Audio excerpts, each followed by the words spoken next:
According to you, that is motivation, entertainment, spirituality, and current affairs. The Democratic Alliance wants NERSA's recent 18.65% tariff increase interdicted. The party says that the decision will hurt the already strained pockets of South Africans. The party wants the High Court to declare the decision invalid and set it aside.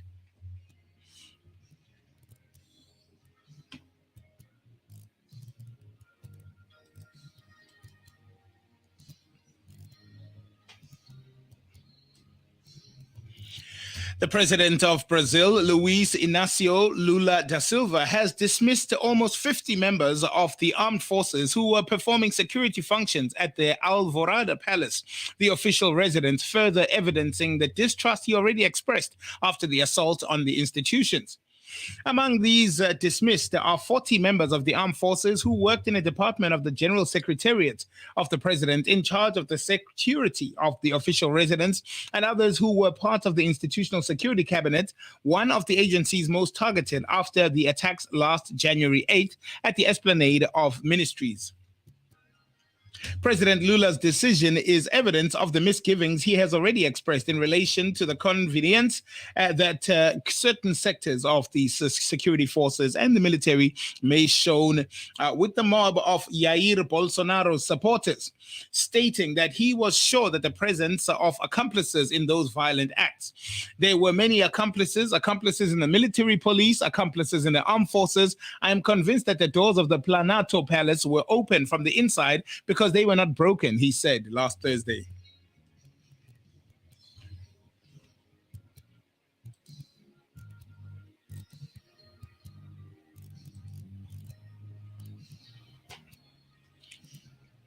Meaza Ashenafi, the Chief Justice of the Ethiopia's Supreme Court, as well as her deputy Solomon Areda, have sent a letter of resignation to the House of Representatives of their own free will after 5 years in their respective positions.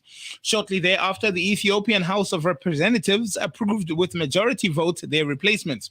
Professor Tewodros Mikret Kebede, as well as President, and Judge Abeba Mbiale as Vice President. The candidates were also sworn in by members of the Ethiopian embassy.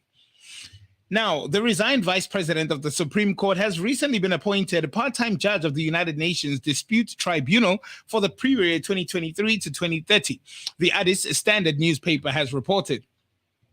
For her part, Ashenafi in 2018 became the first woman to be appointed Chief Justice of the Supreme Court and worked as an advisor on the women's rights issues at the United Nations Economic Commission for Africa, based in Addis Ababa.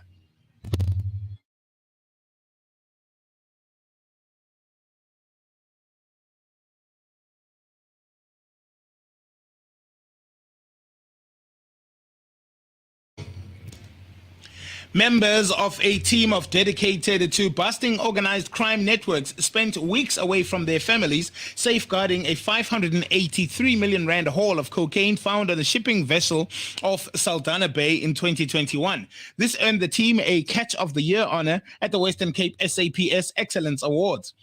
A crack team from the Western Cape Organized Crime Investigation Narcotics, who secured 583 million got the award. Now, the names and photos of the narcotics team cannot be published as their investigation into the King Coca bust is ongoing. 6 suspects from Myanmar and 4 from Bulgaria were arrested in connection with the raid from the fishing vessel.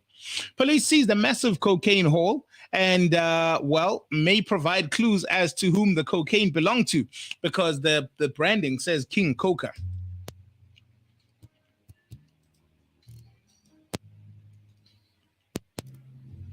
Warrant Officer Wendy Lee juggles her life as a single mother with duties to address major social issues confronting the rural community of Herald near George. Even on her days off, she stops by to the office to help. Her dedication was recognized at the weekend when she received the Western Cape Top Woman Police Officer Award. Commitment and dedication earned Warrant Officer Wendy Lee the Woman of the Year award. Speaking to a newspaper shortly after the ceremony, Lee, who is based at Herald Satellite Police Station near George, said, "This award comes as a big surprise, but I couldn't have done it without an entire team of 8 people, including the tea lady. We are motivated and driven by teamwork. Some of our officers were out sick during the COVID-19, and those who were on leave came into work." She said the majority of people in the Herald area worked on farms. It was a daily struggle for these impoverished communities to put food on the table, and alcohol abuse was a major issue. Our most serious issue is contact crime, which includes murder, rape, and domestic violence. The main contributor to crime in our area is alcohol, she said.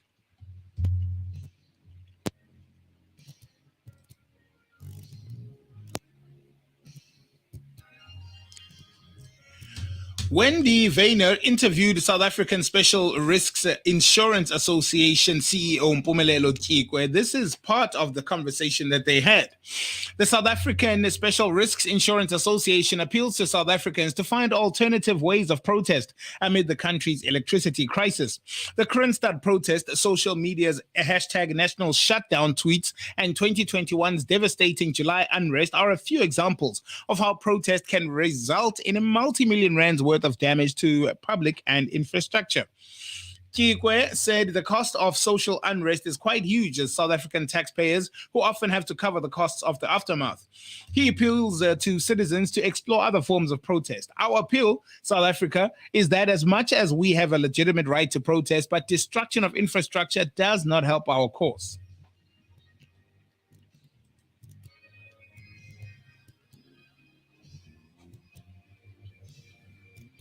Taking to her Instagram timeline, the Kaya FM 959 DJ, Dineo Ranaka, shared that people shouldn't do what is good for their own souls. Umuntu ongaze angene ephehlweni will have a lot to say about what they don't know. Likewise, a person who has never walked a day in your shoes will have tons of advice on how you should tie your laces. Live as you are guided, do as is good for your soul. Thokozani modern sangomas, healers, and those who are in the process of their own healing. Thokozani nonke with anxiety to lean on the calm cradle of spirituality for healing. Thokozani those who mock what they cannot comprehend. Kanye Mbao had tongues wagging for her take on people undergoing initiation and becoming sangomas. In a series of Instagram stories, the wife actress said that we are confusing anxiety with a calling. Kanye said anxiety and depression may induce hallucinations.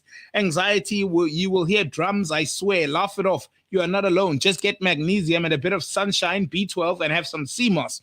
That's the only C you need. I'm not attacking you, just saving you money. Stop buying cows, chickens, and goats. Instead, buying melatonin and help you sleep and to boost your serotonin so your mood is better. Magnesium tablets and lots of B12. You can be your own healer. Your thoughts on that?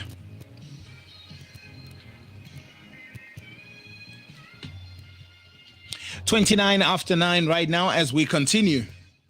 A suspicious 250,000 Rand transaction to the warder was flagged by the Hawks, said the spokesperson, as they say a prison warder is allegedly linked to the 103 million ABSA theft case that has happened. Now, the latest arrest brings the number of people charged in this case to 15. The now deceased Xolela Masebeni was allegedly instrumental in siphoning funds from the bank in 2021.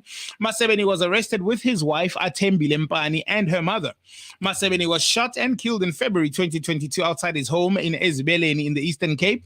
The prison official, who was arrested on Monday, is expected in court on Wednesday for a bail hearing. That is today. The main case is scheduled for trial on March 22nd.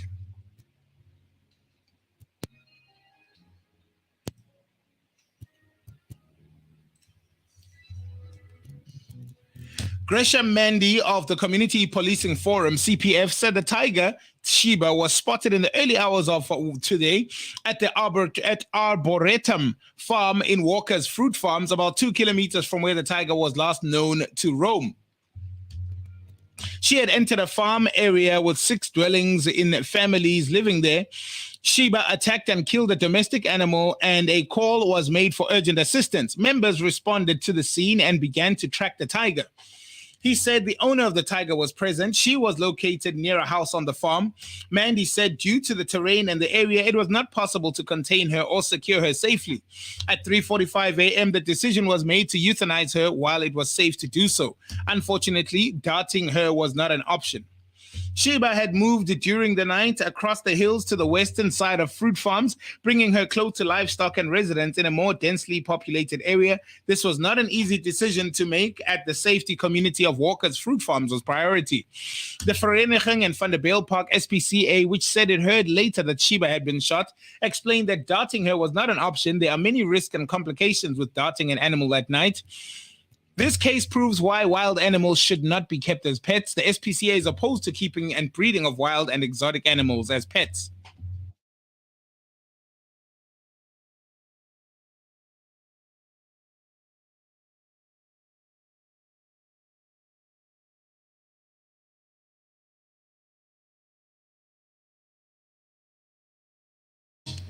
Some of your favorite celebrities and some who you may or may not know have had some of the most unusual deaths. Let's discuss some of them. Death is a natural part of life, and while we all would like to die with our loved ones around us and with dignity, that is not always possible. In fact, some stars have died with the most bizarre and embarrassing ways. Elvis Presley took his final breaths on the lavatory. The Who bassist John Entwistle spent his final moments in Las Vegas hotel with an exotic dancer, while Oliver Reed drank until he dropped. You'll never believe the deaths of these famous figures from history.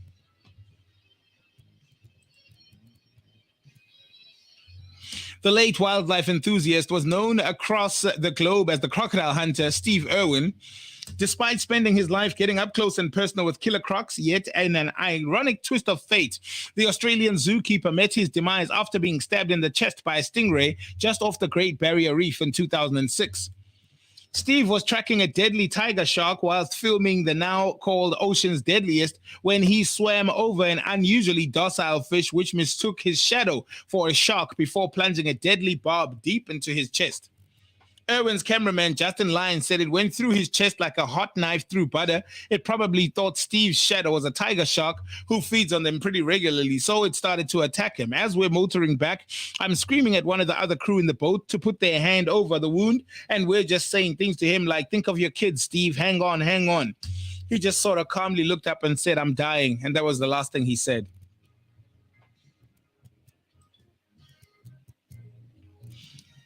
Harry Houdini is one of the most famous magicians of all time. Thanks to his grand illusions and death-defying stunts, the master escape artist of the late 19th century made a fortune cheating death. So it's no surprise people thought Houdini died performing one of his infamous stunts. However, the great performer actually died on Halloween 1926 from a ruptured appendix after being punched in the stomach by an overexcited fan. Harry, who claimed he could withstand the hardest punch, wasn't prepared for the onslaught, which burst his appendix, resulting in appendicitis. He was 52 years old.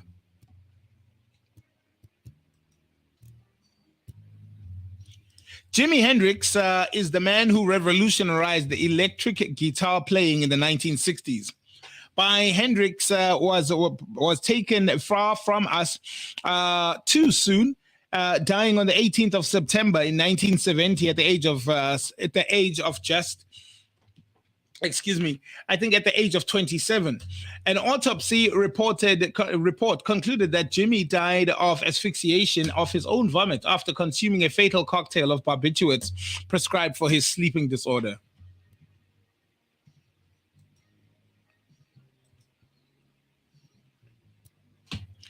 Whitney Houston, the I Will Always Love You singer, accidentally drowned in her bathtub at the Beverly Hilton Hotel in LA a day before the Grammy Awards on the 11th of February 2012. A coroner later reported or concluded that cocaine use and heart disease had been contributing factor to her premature passing at the age of 48.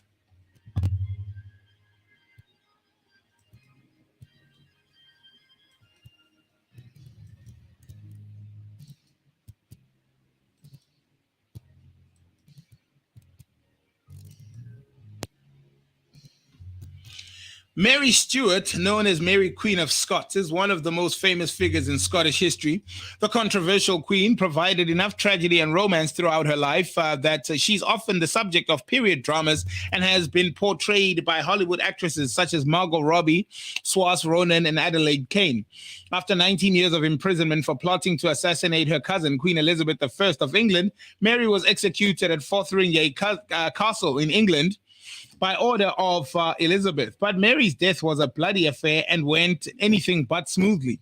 The executioner delivered multiple blows with an axe after missing the target, as the blade didn't cut clean through. Mary's servant noted that her hips remained moving a quarter of an hour after the decapitation. Yikes.